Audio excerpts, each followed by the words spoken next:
Alors, frères et sœurs, dans cette joie de Pâques, l'Église nous propose des textes magnifiques, profonds, et on pourrait passer des heures sur chacun.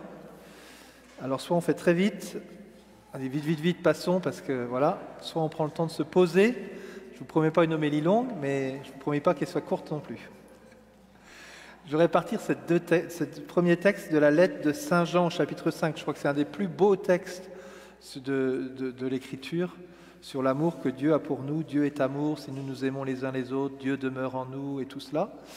Dans ce texte-là, il y avait trois petites affirmations qui se glissent, qui mériteraient d'être approfondies. Je vous invite à les approfondir.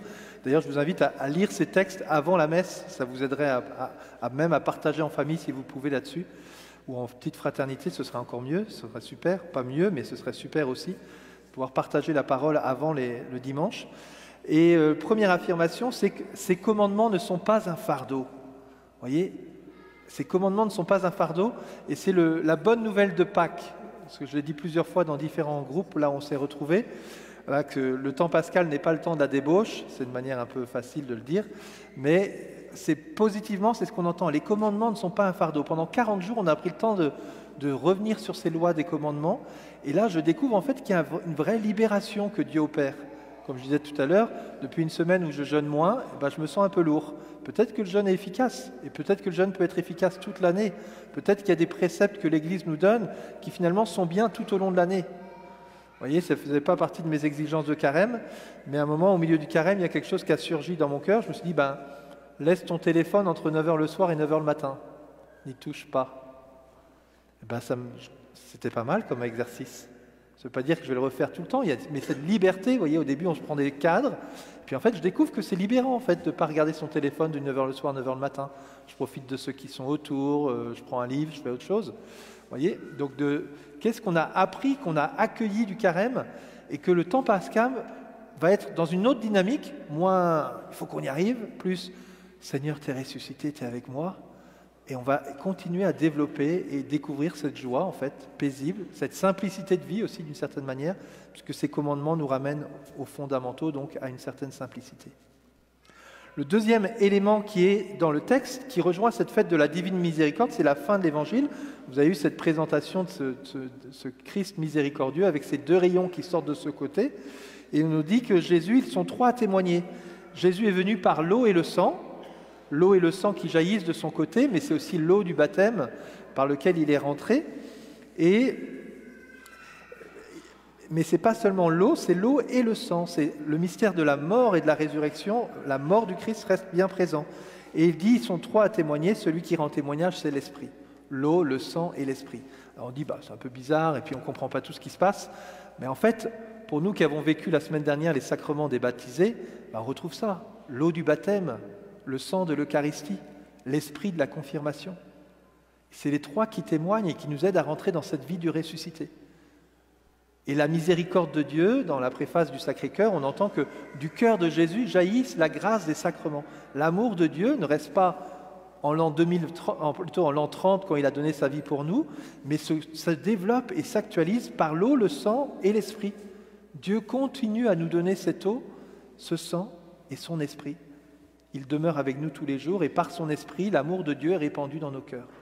Donc on peut, par ces quelques versets-là, méditer sur ce que le Christ a opéré dans la mort et la résurrection. Il meurt sur la croix, son côté est transpercé, l'eau et le sang jaillit, il remet l'esprit. Mais aussi sur ce que Dieu veut faire dans notre vie de ressuscité. Aujourd'hui, depuis 2000 ans, il poursuit son œuvre. Il demeure avec nous. Le troisième point, au centre de ce texte, il y a cette affirmation « Qui est vainqueur du monde ?» Et si je vous pose cette question, vous répondez quoi spontanément? Qui est vainqueur du monde? Moi, je dirais « Jésus est vainqueur du monde ». Ce n'est pas ça que nous dit Saint Jean. Celui qui est vainqueur du monde, c'est celui qui croit en Jésus. Vous voyez, cette affirmation, elle est incroyable. Celui qui est vainqueur du monde, c'est celui qui croit en Jésus. Donc vous pouvez tous être vainqueurs du monde, c'est génial, hein? Vous pouvez gagner, c'est magnifique.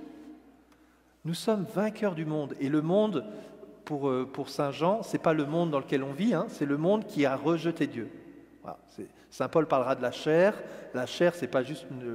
on met tout de suite les passions humaines, mais nos passions, elles sont bonnes en soi, elles sont neutres, elles ne sont pas ni bonnes ni mauvaises. Dieu nous a créés avec nos passions. La chair, c'est la vie sans l'esprit. Vous voyez, quand on enlève Dieu du monde, quand on enlève l'esprit de la chair, bah, c'est moins bon quand même. Voilà, donc c'est l'unité de l'ensemble. Voilà. Eh bien, nous pouvons être vainqueurs du monde, vainqueurs de tout ce qui habite aussi, qui est l'ordre du monde, de nos ténèbres, de nos passions qui ne sont pas maîtrisées, ou là où Dieu n'est pas au cœur de tout cela. Eh bien, Saint Paul nous invite à être vainqueurs du monde. Et comment on va être vainqueur du monde? Par la foi. Et tout le thème de la résurrection, depuis 8 jours, on approfondit ce thème de la foi. La foi, c'est le don du baptême, mais la foi se nourrit. Et on a ce très bel évangile en ce dimanche de la miséricorde de l'apparition le soir de Pâques, donc dimanche dernier si vous voulez, qui était le 8e jour, le jour après le sabbat du samedi saint, c'est le 8e jour, mais il y a un deuxième 8e jour, 8 jours plus tard, comme une insistance sur ce jour du dimanche. Jésus va revenir le dimanche, comme il revient avec nous au milieu de la communauté où nous sommes, et il veut se révéler aussi à Thomas. Alors, j'aimerais que vous leviez le doigt, ceux qui parmi vous étaient là à Pâques. Voilà, super. Je suis content parce que je ne voulais pas faire lever le doigt à ceux qui n'étaient pas là à Pâques. Pour qu'ils ne se sentent pas jugés en disant « je ne suis pas là ». Donc, il y a certains d'entre vous, vous n'étiez pas là à Pâques. C'est dommage. Je voulais vous passer la petite minute là d'un des baptisés là. Certains ont été plus expressifs que d'autres. Mathieu qui n'est pas avec nous, avec Joël et Enzo. Là, il y avait les filles qui étaient là aussi.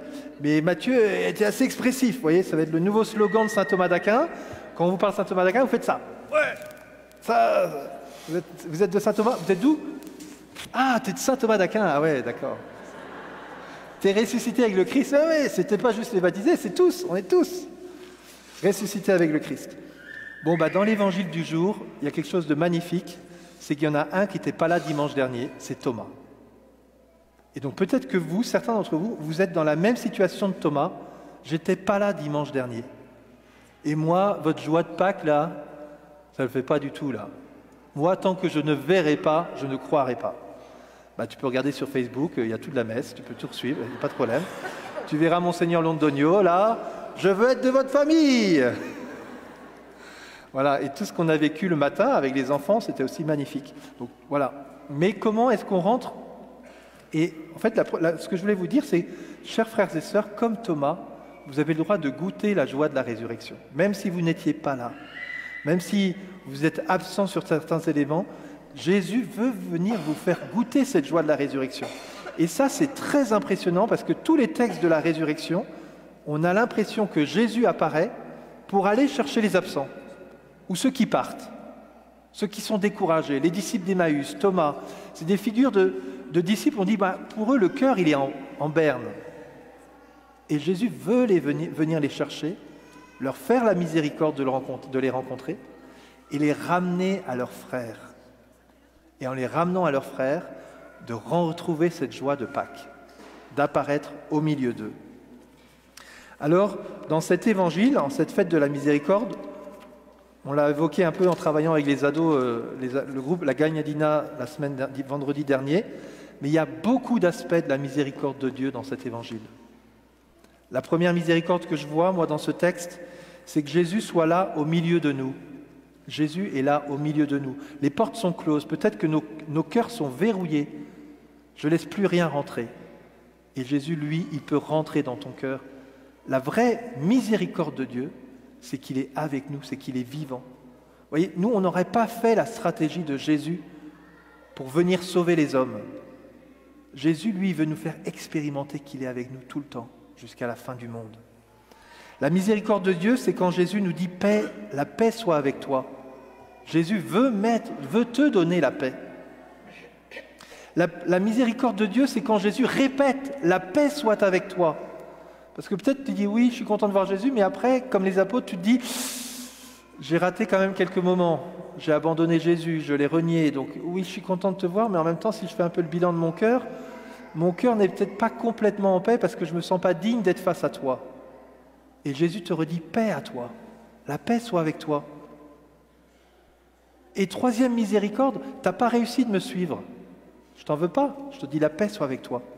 Mais maintenant, ma miséricorde veut te donner l'Esprit Saint. Reçois l'Esprit Saint. Comme le Père m'a envoyé, moi aussi je t'envoie. Je te donne mon Esprit Saint pour que tu puisses me vivre, que tu puisses me suivre. Et ça, c'est une miséricorde. Parce que nous tous, on ne veut pas seulement être juste avoir une place au ciel, c'est qu'on veut suivre Jésus. On veut marcher avec lui. On veut être son témoin dans toute notre vie. Et on fait le constat qu'on n'y est pas. Et Jésus me dit, mais reçois mon Esprit Saint. Tout notre temps pascal, là, ça va être un temps où on va méditer ça. Notamment avec les actes des apôtres. Finalement, comment je vais être témoin, Seigneur? Comment je peux être témoin de toi avec mes chutes et mes relèvements? Donne-moi ton Esprit Saint. Fais-moi vivre de l'Esprit Saint comme tu fais vivre les apôtres. Fais-moi goûter cette miséricorde de l'Esprit Saint qui m'aide à agir bien avec ces fruits de l'Esprit qui sont amour, paix, joie, bonté, bienveillance. Seigneur, j'ai besoin de devenir bon. J'ai besoin d'avoir un regard bienveillant. Et j'ai besoin de ton Esprit Saint. Et je supplie ton Esprit Saint, bien plus que j'ai essayé de me convertir en 40 jours. Je supplie ton Esprit Saint pendant 50 jours d'agir en moi et de me transformer. Une autre miséricorde de Dieu, ceux à qui vous pardonnerez les péchés leur seront pardonnés. Il y a comme une affirmation là qui est assez subtile, mais que nous, dans notre cœur, on a du mal à accueillir. C'est qu'en fait, on reste pécheur toute notre vie. Et qu'on en a marre de retomber, et on en a marre de devoir se confesser de nouveau. Et Dieu dit, mais en fait, moi je sais déjà que tu ne seras pas un saint avant de mourir. Et je te donne ma miséricorde à chaque fois que tu viens la demander au sacrement de réconciliation. Tu auras besoin de ça pour te relever. Je n'ai pas voulu que tu sois un parfait. J'ai voulu que tu sois un dépendant de ma miséricorde. Tu dépends de ma miséricorde, tu dépends de moi. Sinon, tu vas dire, moi, je suis super. Et là, tu vas être un super orgueilleux. Ah mince, dans tous les cas, j'ai perdu. Le chemin de l'humilité comme Jésus, doux et humble. Seigneur, donne-moi ta miséricorde par ce sacrement. La cinquième miséricorde que l'on peut voir dans ce texte, c'est ce témoignage des apôtres à Thomas. Nous avons vu le Seigneur. Et frères et sœurs, ce témoignage, il est double. Il y a le souci de Thomas. Les 11, les 10 qui sont là, ils ont souci de Thomas. Et nous, frères et sœurs, on a souci, on est invités à grandir dans ce souci les uns les autres. Oui, j'ai vécu une joie, oui, je viens à la messe, oui, ça me fait du bien. Mais à un moment, je dois rentrer plus loin. Seigneur, j'ai le souci de mes frères et sœurs. Il y en a qui ne sont pas là. Il y en a qui n'étaient pas là la semaine dernière. Il y en a qui ne sont pas dans la joie de Pâques. Thomas n'est pas encore dans la joie de Pâques. Quels sont les Thomas autour de moi? Et Seigneur, j'ai ce souci-là de lui dire, mais j'ai vu le Seigneur. Je voudrais témoigner de ce qu'on a vécu. Sixième miséricorde, c'est que Jésus revient 8 jours plus tard. Et si vous regardez bien, les portes sont toujours verrouillées. Tout ne s'est pas fait en une fois. Et Jésus ne dit pas, attends, je suis déjà venu la semaine dernière, vous aviez déjà peur, c'est fini là. Vous m'ouvrez les portes, vous mettez un peu d'air dans cette maison. Non, c'est encore verrouillé. Je reviens et je vais vous remettre mon baume sur vos cœurs. Et la dernière miséricorde que je vois, c'est dans la 7e, c'est « Ne sois pas incrédule, mais croyant ». Quand Jésus dit ces paroles-là, voyez, soit vous les entendez d'une manière de jugement, « Ah, Jésus est en train de me juger, ne sois pas incrédule, mais croyant ». Soit vous voyez un don de Dieu. « Sois pas incrédule, sois croyant. Lève-toi et marche, va et ne pêche plus. » Toutes ces paroles-là, c'est Jésus qui te dit « Mais allez, on va rentrer dans la joie de la foi. Je veux te donner cette joie de la foi. » Frères et sœurs, Thomas n'est pas là et nous sommes invités à prendre conscience de ce désir de Jésus qui dit à Thomas, en fait, Thomas, tu as besoin de ma miséricorde. Thomas, tu as besoin d'expérimenter ma résurrection. Mais Thomas, tu as aussi besoin de mes frères et sœurs. Tu as besoin des autres apôtres. Tu ne peux pas partir tout seul comme ça, tu vas mourir là. Tu as besoin de retrouver tes autres frères, disciples, apôtres. Ne t'isole pas. Rejoins la communauté. Tu as besoin de la foi, Thomas. Tu as essayé sans la foi. Tu vois que ça ne marche pas sans la foi. Reçois la foi. Reçois le don de la foi. Je vais te le donner, le don de la foi. C'est ma miséricorde qui te la donne. Frères et sœurs, pour terminer, je termine avec la première lecture.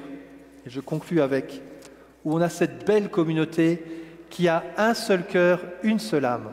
Frères et sœurs, tout au long du temps pascal, je vous propose qu'on approfondisse ce lien à l'Église, non pas mon lien à l'institution de l'Église, mais l'Église que nous formons. Comment la première communauté chrétienne vivait entre eux, et qu'on puisse approfondir cela.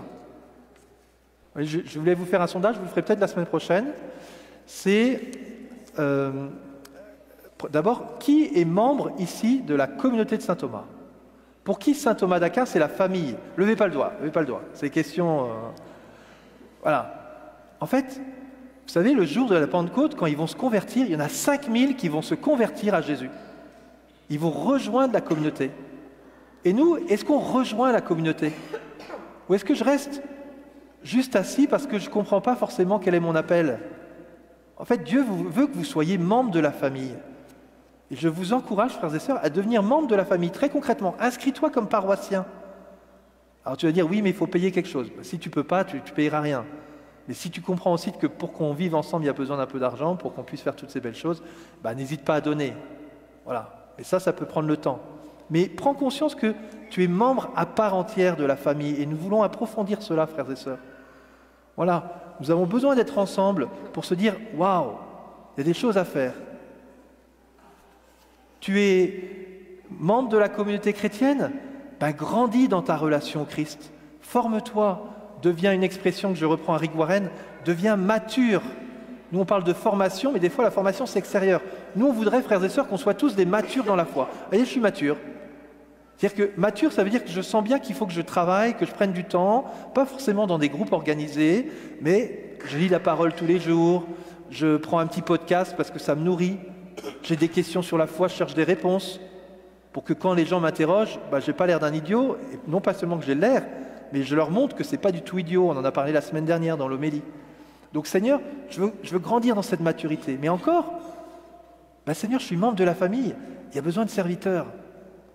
Il y a besoin de service ici. Il y a besoin de plus de personnes qui se sentent accueillies, que personne sorte d'ici sans se dire « mince, personne ne m'a parlé ».